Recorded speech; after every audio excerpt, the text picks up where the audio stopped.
Алымы Улан, шер автокомпаниясының директоры.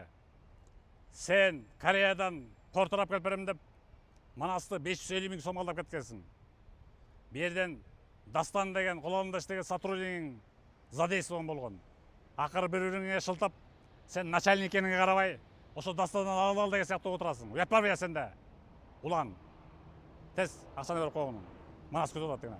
550 мың сом деген таразыға жатқан жоқ. Жемде елді жеп көніп аладың біле. Тез беріп қойғың давай. Мына көріп қал ошол.